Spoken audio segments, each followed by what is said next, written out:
Hi friends, అందరూ ఎలా ఉన్నారు? బాగున్నారా? నేనైతే బాగున్నాను. పైన స్క్రీన్ మీద కనిపిస్తుంది కదా, ఈ 6 సెట్స్ అయితే నాకైతే 250 పడ్డాయండి. వర్తే కదా. ఏంటి జోక్ చేస్తున్నాను అనుకుంటున్నారా? నేను అదే అనుకున్నా, జోక్ చేస్తున్నానేమో అని.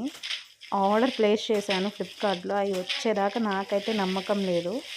ఇలాగ ఇచ్చారు 6 పేర్స్. కాకపోతే నాకు ఎక్కడ డిసప్పాయింట్ అవ్వానంటే నేను పెట్టిన కలర్స్ అయితే రాలేదు. 3 మిస్ చేశారు, మిగతా 3 అయితే వచ్చింది.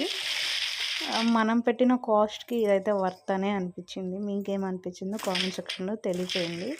250కి ఏమొస్తున్నాయి, బయట 150 120 లేనిది మనకి పేరు అయితే రావట్లేదు. నాకైతే వర్త్ అనిపించింది. మీకేమనిపించిందో కామెంట్ సెక్షన్లో తెలియచేయండి. చూడండి, ఇలా ఉన్నాయి వేసుకుంటే. డైలీ వేర్కే కదా, బాగుంటాయని చెప్పి తీసుకున్నాను. మీకు నచ్చాయా? నచ్చితే వెళ్ళి ఫ్లిప్కార్ట్లో ఆర్డర్ చేసుకోండి. చూడండి, క్వాలిటీ వాజ్ కూడా గుడ్. నాకు కలర్ నచ్చకపోయేసరికి అలా వేసాను. చూడండి, 6 pairs. Thank you for watching. Bye guys.